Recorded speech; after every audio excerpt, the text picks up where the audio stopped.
दोस्तों, एक 29 साल की बहू होती है जिसका नाम पूजा होता है। पूजा एक दिन रात के 12 बजे के करीब अपने बेडरूम में अपने पति के साथ सो रही थी। तभी वह अपने कमरे से निकलती है और अपने ससुर के कमरे में पहुंच जाती है और अपने ससुर को उठाती है और उसके साथ शारीरिक संबंध बनाने लगती है। उसका ससुर इसके साथ इतने ज़ोरदार तरीके से संबंध बनाता है कि इन दोनों की पच-पच की आवाज़ें रूम से बाहर तक जा रही थी। तभी थोड़ी देर के बाद अचानक पूजा के पति की आंख खुल जाती है और वो अपनी पत्नी को अपने बिस्तर पर ना पाके घबरा जाता है और वह यही सोचने लगता है कि आखिर मेरी पत्नी कहाँ जा सकती है। फिर वह अपने कमरे से निकलता है और इधर उधर ढूंढने लगता है, लेकिन जब वह अपने पिता के कमरे की ओर जाता है तो उसे कुछ पच-पच की आवाज़ें सुनाई देती हैं। फिर तुरंत ही वह अपने पिता के कमरे में चला जाता है और अपनी पत्नी और अपने पिता को आपत्तिजनक स्थिति में देख लेता है और फिर इसको बहुत ज़्यादा गुस्सा आता है। लेकिन दोस्तों, ये दोनों इसके साथ कुछ ऐसा कर देते हैं जिसे जानने के बाद आपके रोंगटे खड़े हो जाएंगे। आप दंग रह जाओगे और आप यह सोचने पर मजबूर हो जाओगे कि आखिर एक पिता अपने सगे बेटे के साथ ऐसा कैसे कर सकता है। इसलिए इस कहानी में आप अंत तक बने रहिएगा, क्योंकि इस कहानी से आपको एक बहुत बड़ी सीख मिलने वाली है। बाकी दोस्तों, हमारी आप लोगों से एक छोटी सी रिक्वेस्ट है, अगर अभी तक आपने हमारे चैनल को सब्सक्राइब नहीं किया है तो चैनल को सब्सक्राइब कर लीजिएगा और वीडियो को लाइक कर दीजिएगा। दोस्तों, अलवर ज़िले में एक कस्बा पड़ता है पटेल नगर। पटेल नगर के अंतर्गत एक छोटा सा परिवार रहता था। परिवार के मुखिया का नाम बलवंत सिंह होता है। बलवंत सिंह के अलावा उसकी पत्नी और उसका एक बेटा जिसका नाम विक्रम सिंह होता है। विक्रम सिंह की उम्र 25 साल के करीब थी और वह मुंबई में रहकर एक कंपनी में जॉब किया करता था। अपने घर बहुत कम आता था। बलवंत सिंह ने अपने बेटे विक्रम सिंह की शादी 6 महीने पहले ही की थी। उसकी पत्नी का नाम पूजा होता है। अब पूरे घर में 3 ही लोग होते हैं, बलवंत सिंह, उसकी पत्नी और उसके बेटे की पत्नी जिसका नाम पूजा होता है। दोस्तों, बलवंत सिंह के कारोबार की बात करें तो वो खेती किसानी किया करता था और अपना ज़्यादातर समय खेती किसानी में ही गुजारा करता था। दोस्तों, अब इनका जीवन बड़े अच्छे से कटने लगा था। किसी तरह की कोई दिक्कत परेशानी नहीं थी। हमारे देश में 2020 में कोरोना काल आया था। उस समय बहुत सारे लोगों का देहांत हुआ था। कोरोना काल में ही बलवंत सिंह की पत्नी का देहांत हो जाता है। अब बलवंत सिंह काफ़ी अकेला हो जाता है। उसको अकेलापन महसूस होने लगता था। उसकी काम वासना भी जागने लगी थी। अब दोस्तों, उसने अपने कई दोस्तों से और रिश्तेदारों से कहा भी था कि वो दूसरी शादी करेगा, लेकिन उन्होंने बलवंत सिंह को यह कह दिया कि अब उसकी दूसरी शादी करने की उम्र नहीं है, बाकी की ज़िंदगी ऐसे ही गुजारनी पड़ेगी। इसलिए बलवंत सिंह ने उनकी बात मान जाता है और यही सोचने लगता है कि आखिर वह क्या करे तो करे। दोस्तों, एक दिन बलवंत सिंह अपने घर पे बैठा हुआ चाय पी रहा था। तभी अचानक पूजा नहाने के लिए अपने बाथरूम में चली जाती है। थोड़ी देर के बाद जब नहा के वापस आती है तो उसका शरीर पूरा भीग रहा था। उसके शरीर से कपड़े चिपके रहे थे और उन कपड़ों में उसका शरीर पूरा अलग दिख रहा था। जब बलवंत सिंह पूजा को देखता है तो देखते ही दंग रह जाता है और उसकी काम वासना जागने लगती है और पूजा को गलत नज़रों से देखने लगता है। जब पूजा अपने ससुर बलवंत सिंह को देखती है तो देखते ही शर्मा जाती है और तुरंत अपने कमरे में चली जाती है। कमरे में जाने के बाद वह यही सोच रही थी कि आखिर उसके ससुर मुझे इतनी गंदी नज़रों से क्यों देख रहे थे, आखिर उनके दिमाग में क्या चल रहा है। अब दोस्तों, बलवंत सिंह को जब भी मौका मिलता था वह पूजा को अपने पास बुलाया करते थे और उससे बात करने की कोशिश किया करता था। अब दोस्तों, पूजा भी धीरे धीरे समझ रही थी कि आखिर उसके ससुर के दिमाग में क्या चल रहा है, आखिर वह चाहते क्या हैं, क्योंकि पूजा पूरी तरीके से समझ चुकी थी, क्योंकि उसका जो पति था वह अक्सर बाहर रहता था और अपनी पत्नी पूजा को बहुत कम समय ही दे पाता था। अब पूजा की जवानी भी फूट रही थी, आखिर वो कर भी क्या सकती थी। इसीलिए उसने मन बना लिया था कि आखिर जो उसके ससुर चाहते हैं वो भी यही चाहती है।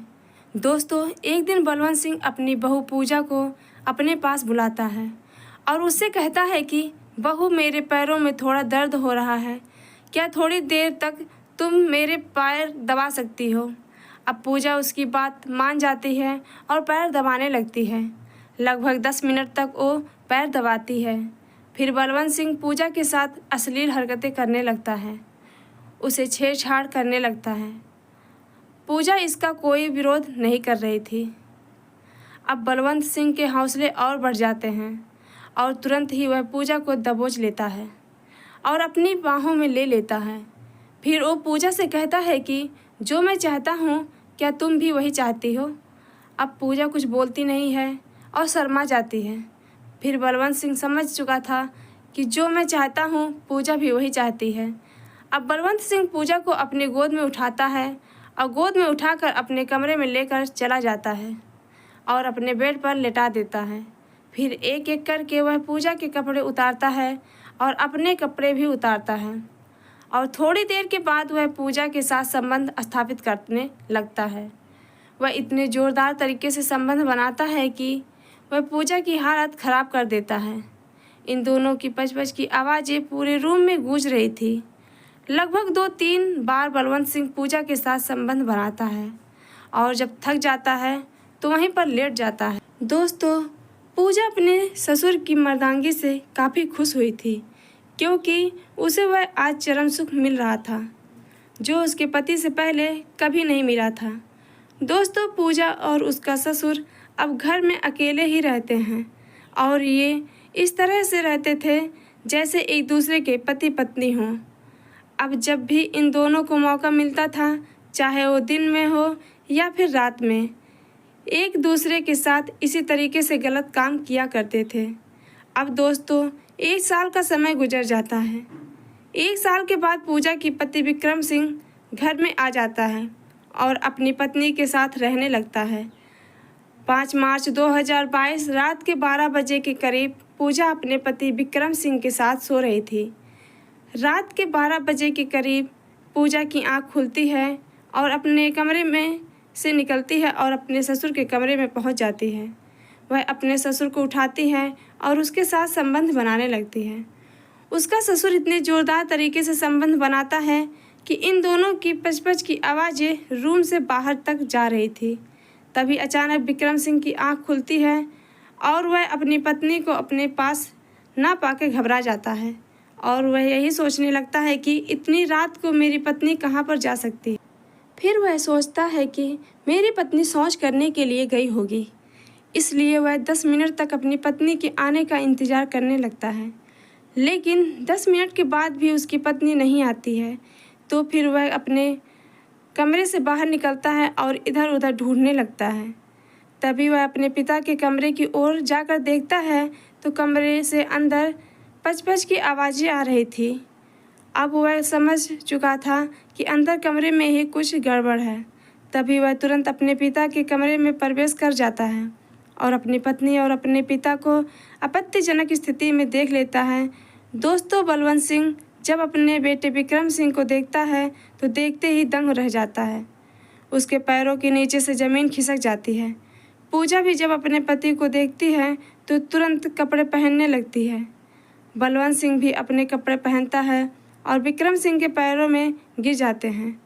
बलवंत सिंह अपने बेटे से कहता है कि बेटा, हमसे बहुत बड़ी गलती हो गई है, बहुत बड़ी भूल हो गई है, हमें माफ़ कर दो, इसके बारे में बाहर किसी को मत बताना।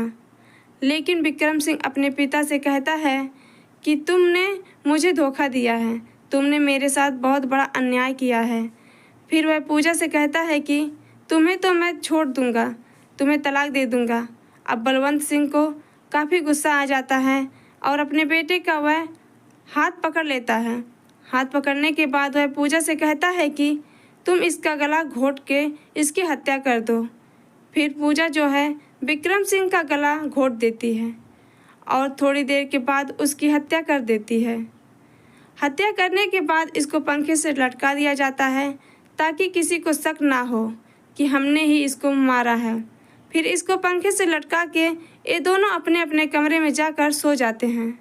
दोस्तों, अगले दिन जब सुबह होती है तो सुबह होने के बाद पूजा चीखने और चिल्लाने लगती है और वह यही कहती है कि मेरे पति ने आत्महत्या कर ली है। अब पूजा की चीख पुकार सुन के आस पड़ोस के लोग इकट्ठा हो जाते हैं। अब पूजा और बलवंत सिंह इन लोगों को विक्रम सिंह का चेहरा नहीं देखने दे रहे थे। दोस्तों, थोड़ी देर के बाद यह लोग इसके अंतिम संस्कार की तैयारी करने लगते हैं, लेकिन बाहर खड़ा हुआ विक्रम सिंह का जो साला होता है उसको कुछ शक हो जाता है और वह ज़ोर ज़ोर से कह रहा था कि मेरे जीजा जी ने आत्महत्या नहीं की है बल्कि उसकी हत्या की गई है। अब जब आस पड़ोस के लोग उसकी यह बात सुनते हैं तो वो लोग पुलिस को खबर कर देते हैं और थोड़ी देर के बाद पुलिस यहाँ पर पहुँच जाती है। फिर बॉडी को जब अच्छे से देखा जाता है तो उसकी गर्दन पर कुछ निशान पाए जाते हैं। अब पुलिस बॉडी को अपने कब्जे में लेकर पोस्टमार्टम के लिए भेज दी जाती है। फिर पोस्टमार्टम की जब रिपोर्ट आती है तो उसमें साफ साफ लिखा हुआ था कि विक्रम सिंह ने आत्महत्या नहीं की है बल्कि उसकी हत्या की गई है। दोस्तों, फिर पुलिस शक के तौर पर पूजा और उसके ससुर को गिरफ्तार कर लेती है और इनको थाने लेकर पहुंच जाती है। तो पहले तो इनसे पूछताछ की जाती है, लेकिन यह अपना जुर्म कबूल नहीं करते हैं। फिर जब इनसे सख्ती से पूछताछ की जाती है तो फिर यह टूट जाते हैं और अपना जुर्म कबूल कर लेते हैं। दोस्तों, बलवंत सिंह बताता है पुलिस को कि मेरे और पूजा के बीच में अवैध संबंध थे, क्योंकि पूजा का पति विक्रम सिंह मेरा बेटा अपनी पत्नी को ज़्यादा समय नहीं दे पाता था। कोरोना काल में मेरी पत्नी का भी देहांत हो चुका था, इसलिए मुझे भी अकेलापन महसूस होता था। इसलिए हम दोनों ने अपनी ज़रूरतों को पूरा करने के लिए एक दूसरे के साथ संबंध बनाए। एक दिन मेरे बेटे विक्रम सिंह ने हम दोनों को आपत्तिजनक स्थिति में देख लिया।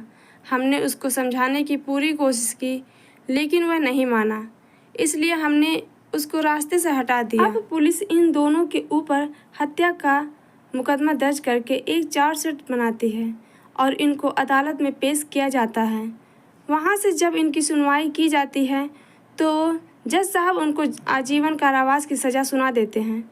दोस्तों, इस कहानी को सुनाने का हमारा मकसद आप लोगों को परेशान करना या आपका दिल दुखाना नहीं था, सिर्फ आप लोगों को सचेत और जागरूक करना था कि हमारे समाज में इस तरह के लोग भी रहते हैं जो रिश्तों को तार तार कर देते हैं, रिश्तों को भी नहीं देखते। पूजा ने और उसके ससुर ने जो घिनौना काम किया वो बेहद ही लोगों को शर्मसार करने वाला था। इससे लोगों पर और समाज पर बहुत ही गलत और गहरा प्रभाव पड़ता है। दोस्तों, इस कहानी के बारे में जब लोगों को सोशल मीडिया और अखबारों के माध्यम से पता लगा तो लोग ये सोचने पर मजबूर हो गए कि एक बाप के समान ससुर अपने बेटे की पत्नी के साथ इतना घिनौना काम कैसे कर सकता है। बाकी दोस्तों, इस कहानी से आपको क्या सीख मिलती है, आप हमें कमेंट सेक्शन में ज़रूर बताइए। अपने परिवार में खुश रहिए। मिलते हैं एक नई और इंटरेस्टिंग कहानी के साथ। तब तक के लिए धन्यवाद। जय हिंद, जय भारत, राधे राधे।